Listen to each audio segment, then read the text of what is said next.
আসসালামু আলাইকুম। দেশের সকল খামারি ভাইদের প্রতি রইল আমার আন্তরিক শুভেচ্ছা। আমরা বর্তমান নড়াইল জেলার এরেন্দ্রা গ্রামে আছি। এখান থেকে আপনাদের একটি নতুন ভিডিও, যা বাঁশের খাঁচা লেয়ার মুরগির জন্য।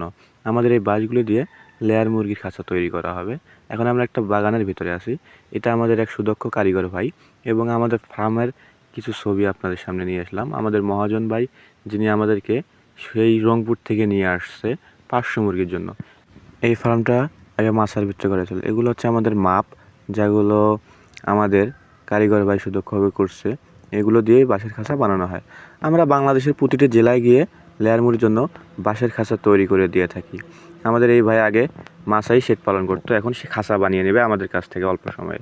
আমাদের কারিগর ভাই সুন্দরভাবে খাঁচার মাপ দিয়ে দিচ্ছে। যতটুকু জায়গা লাগবে ততটুকু জায়গা বের করে দেওয়া হচ্ছে আমাদের খামারি ভাইকে। এভাবেই আমরা প্রতিটি খামারিকে সুন্দর ও স্বাভাবিকভাবে সেবা দিয়ে আসতেছি, যা আমরা উপকৃত এবং আমাদের সেই খামারি ভাইরাও অনেকটাই উপকৃত হয়ে আসছে সবসময় আমাদের কাছ থেকে। আমরা মাপ দিয়ে দেখানো হচ্ছে খামারি ভাইকে। আমরা সব জেলায় গিয়ে কাজ করে দিয়ে থাকি এবং পুরাতন খাঁচা মেরামত করি, এবং সাথে যদি আপনাদের ব্রয়লার মাছা, সোনালির মাছা সুন্দর পাট পাট করে আপনারা বানিয়ে নিতে চান, তাহলে আমাদের সাথে যোগাযোগ করতে পারেন আমাদের এই স্ক্রিনে দেওয়া নাম্বারে, যা দেখাচ্ছে সরাসরি সুদক্ষ কারিগরের দ্বারা এবং সর্দারের নাম্বার এটি।